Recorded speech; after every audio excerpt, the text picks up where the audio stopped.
새해 결심을 세우셨습니까? 운동하기, 책 읽기, 일찍 자기. 처음 몇 주는 의지가 불타오릅니다. 그런데 어느 순간 다시 예전 생활로 돌아가 있는 자신을 발견하게 됩니다. 내 의지력이 약해서 그런가?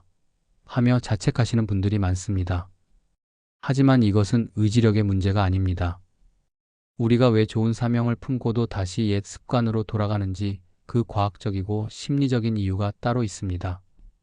오늘은 사명이 약해질 때 왜 다시 습관으로 돌아가는지, 그리고 어떻게 하면 이 순환 고리를 끊고 진정한 변화를 만들 수 있는지에 대해 깊이 들여다보겠습니다. 먼저 이 모든 현상의 핵심을 한 줄로 정리하면 이렇습니다. 사명은 의식적 선택이고 습관은 무의식적 기본값입니다. 에너지가 떨어지면 인간은 자연스럽게 기본값으로 돌아갑니다. 마치 스마트폰 배터리가 떨어지면 절전 모드로 자동 전환되는 것과 같은 원리입니다. 우리 뇌에는 두 가지 의사결정 시스템이 있습니다. 하나는 신중하고 의식적인 시스템이고 다른 하나는 빠르고 자동적인 시스템입니다. 사명은 첫 번째 시스템을 사용하고 습관은 두 번째 시스템을 사용합니다. 평상시에는 두 시스템이 균형을 이루지만 특정 조건이 되면 자동 시스템이 주도권을 가져갑니다. 이제 사명이 약해져서 옛 습관으로 돌아가는 5가지 핵심 이유를 자세히 살펴보겠습니다. 사명을 유지하는 것은 마치 근육을 계속 긴장시키는 것과 같습니다. 의식적으로 선택하고 판단하고 결정하는 모든 과정에는 정신적 에너지가 필요합니다. 이 에너지를 의지력 저장고라고 부르기도 합니다. 수면이 부족할 때를 생각해 보십시오. 평소라면 참을 수 있는 스트레스에도 쉽게 짜증이 나고 건강한 선택 대신 편한 선택을 하게 됩니다. 정서적으로 소모가 클 때도 마찬가지입니다. 인간관계에서 갈등을 겪거나 업무에서 큰 스트레스를 받으면 집에 와서는 운동이나 독서 같은 좋은 습관을 실행할 여력이 사라집니다. 과도한 책임감에 시달릴 때도 에너지가 고갈됩니다. 완벽하게 해야 한다는 압박감은 일상의 모든 선택을 무겁게 만들어서 정신적 피로를 가중시킵니다. 그리고 회복 없이 계속 달려왔을 때는 저장고 자체가 바닥나게 됩니다. 예를 들어 평소보다 늦게 잠들고 일찍 일어난 날을 생각해 보십시오. 그날 저녁에는 건강한 식사를 준비하려던 계획도 운동하려던 의지도 모두 사라지고 배달 음식을 시키게 됩니다. 이것은 게으름이 아니라 뇌가 에너지를 절약하려는 자연스러운 반응입니다. 두 번째 이유는 외부 검증에 사명을 의존했을 때입니다. 많은 사람들이 사명을 세울 때 다른 사람의 인정이나 성과, 반응, 보상을 기대합니다. 처음에는 주변에서 칭찬해주고 격려해주니까 동기가 불타오릅니다. 새로운 변화에 대해 관심을 보이고 응원해주는 사람들의 반응이 강력한 연료가 됩니다. 하지만 시간이 지나면서 이런 외부 반응이 줄어들게 됩니다. 새로운 일상이 되면 더 이상 특별하지 않기 때문입니다.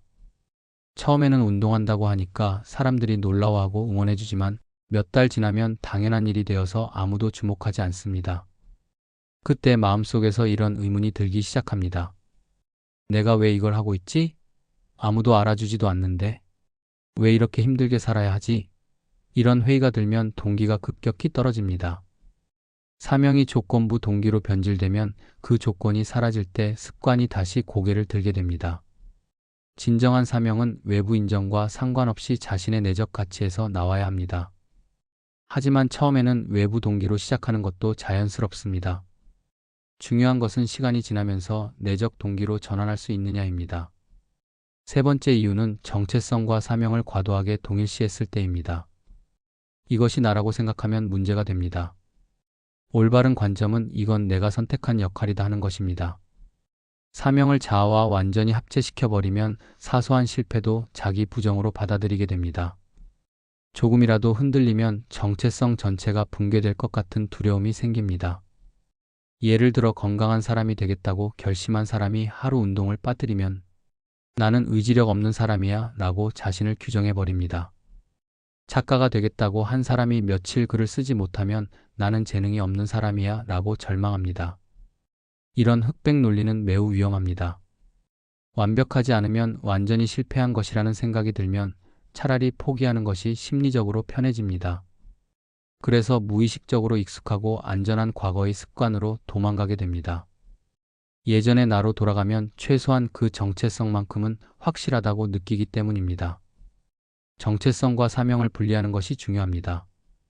나는 가끔 운동을 빠뜨리기도 하는 사람이지만 전반적으로는 건강을 추구하는 방향으로 살고 있다는 관점이 필요합니다. 네 번째 이유는 환경이 계속해서 옛 습관을 호출할 때입니다. 특히 가족이나 오래된 인간관계, 그리고 기존의 위계, 구조는 옛 습관을 즉각 호출하는 강력한 버튼 역할을 합니다. 환경은 우리가 생각하는 것보다 훨씬 강력한 영향을 미칩니다. 아무리 변화하려고 해도 그 환경에 들어가는 순간 자동으로 예전 모드로 전환됩니다. 부모님 앞에서는 어른이 된 지 오래인데도 여전히 어린 아이처럼 행동하게 되고, 오랜 친구들과 만나면 학창 시절의 역할로 되돌아가는 경험을 해보신 적이 있을 것입니다. 직장에서도 마찬가지입니다. 상사 앞에서는 자신감 있던 사람도 위축되고 후배 앞에서는 평소보다 권위적이 됩니다. 이것은 사명이 약해진 것이 아니라 환경과 사명의 적합성이 무너진 상황일 수 있습니다. 환경이 특정한 역할과 행동을 계속 요구하면 새로운 사명을 실행하기가 어려워집니다. 때로는 환경을 바꾸거나 그 환경에 노출되는 시간을 줄이는 것이 필요할 수도 있습니다. 다섯 번째 이유는 사명을 과업으로 착각했을 때입니다. 많은 사람들이 사명을 해야 하는 일, 증명해야 하는 가치, 끝까지 가야 하는 목표로 받아들입니다. 하지만 진정한 사명은 과업 수행이 아니라 삶을 살아가는 방식입니다. 과업으로 받아들이면 완료해야 한다는 압박감이 생기고 결과에 대한 집착이 생깁니다. 마치 시험 공부하듯이 접근하게 됩니다. 목표 달성이 최우선이 되고 과정에서 오는 의미나 기쁨은 무시됩니다. 그러다가 생각만큼 진전이 없거나 어려움이 닥치면 포기하고 싶은 마음이 들게 됩니다. 반면 사명을 방식으로 받아들이면 과정 자체가 의미가 됩니다. 결과도 중요하지만 그보다는 어떤 마음으로, 어떤 자세로 살아가느냐에 초점을 맞춥니다. 일시적인 좌절에도 흔들리지 않고 장기적인 관점을 유지할 수 있습니다. 예를 들어 글쓰기를 과업으로 보면 반드시 책을 출간해야 한다는 압박감에 시달립니다. 하지만 글쓰기를 방식으로 보면 생각을 정리하고 표현하는 과정 자체에서 만족을 얻습니다. 이 다섯 가지 이유를 이해하면 왜 우리가 좋은 결심을 세우고도 다시 옛 습관으로 돌아가는지 명확하게 보입니다. 이것은 의지력이나 성격의 문제가 아니라 에너지와 정체성과 환경의 삼각, 균형이 무너질 때 일어나는 자연스러운 회귀 현상입니다. 이를 이해하는 것 자체가 변화의 첫걸음입니다. 실제로 일어나는 회귀 과정을 살펴보겠습니다. 회귀는 갑자기 일어나지 않습니다. 마치 감기에 걸리기 전에 몸이 보내는 신호들이 있듯이 사명에서 습관으로 돌아가는 과정에도 명확한 단계가 있습니다. 첫 번째 단계는 피로 누적입니다. 처음에는 사소한 피로감으로 시작됩니다. 어제보다 조금 더 일찍 자고 싶다는 생각, 오늘은 운동을 건너뛰고 싶다는 마음, 책 읽는 시간을 줄이고 싶다는 욕구가 스멀스멀 올라옵니다. 이때 대부분의 사람들은 이런 신호를 무시합니다. 의지력으로 버텨야 한다고 생각하기 때문입니다. 두 번째 단계는 선택이 귀찮아지는 것입니다. 매번 결정을 내리는 것이 부담스러워집니다. 오늘 뭘 먹을까? 어떤 운동을 할까? 어떤 책을 읽을까 하는 일상의 선택들이 무겁게 느껴집니다. 선택의 피로가 쌓이면서 자동으로 처리하고 싶은 마음이 강해집니다. 세 번째 단계는 자동 반응이 증가하는 것입니다. 의식적 선택 대신 습관적 반응이 늘어납니다. 스마트폰을 무의식적으로 확인하는 횟수가 늘고 건강한 음식 대신 달콤하거나 자극적인 음식을 찾게 됩니다. 계획된 활동보다는 즉흥적이고 편안한 활동을 선호하게 됩니다. 네 번째 단계는 옛 역할이 재등장하는 것입니다. 변화하기 전에 자신이 고개를 들기 시작합니다. 예전에 하던 말투가 나오고 예전에 하던 행동이 나타나고 예전에 가졌던 생각들이 머리를 지배합니다. 마치 오래된 옷을 다시 입은 것처럼 익숙하면서도 어색한 감정을 느끼게 됩니다. 마지막 단계는 나 왜 이러지 하는 자책입니다. 자신의 변화를 발견하고 실망하게 됩니다. 다시 원점으로 돌아간 것 같은 좌절감이 밀려옵니다. 의지력이 부족하다고 자신을 탓하고 변화는 불가능하다고 포기하게 됩니다. 하지만 이 과정은 실패가 아니라 경고와 알림입니다. 우리 몸과 마음이 보내는 신호를 제대로 읽으면 더 건강한 방식으로 사명을 지속할 수 있습니다.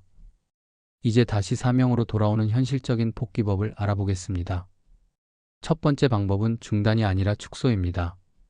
많은 사람들이 회귀를 발견하면 전면 중단하거나 처음부터 다시 시작하려고 합니다. 하지만 이것은 효과적이지 않습니다. 대신 사용량을 줄이는 것이 좋습니다. 예를 들어 매일 1시간 운동하던 것을 일주일에 3번 30분으로 줄이거나 매일 책을 읽던 것을 이틀에 1번으로 줄이는 것입니다. 사명은 근육과 같아서 완전히 쓰지 않으면 위축되지만 조금만 써도 유지됩니다. 축소는 유지의 전략이고 중단은 포기의 전략입니다. 두 번째 방법은 사명과 자아를 다시 분리하는 것입니다. 이 문장을 마음속으로 말해 보십시오. 나는 이 역할을 잠시 내려놓아도 괜찮다. 이 허락이 있어야 사명은 오래갑니다. 사명을 정체성과 분리하면 일시적인 실패나 중단이 자아 파괴로 이어지지 않습니다. 운동을 며칠 쉬어도 나는 여전히 건강을 추구하는 사람이고 글쓰기를 잠시 멈춰도 나는 여전히 생각하는 사람입니다. 역할은 벗을 수 있는 옷과 같고 정체성은 바뀌지 않는 핵심과 같습니다. 세 번째 방법은 에너지 회복을 먼저 하는 것입니다. 사명을 복구하려고 애쓰기 전에 에너지부터 회복해야 합니다.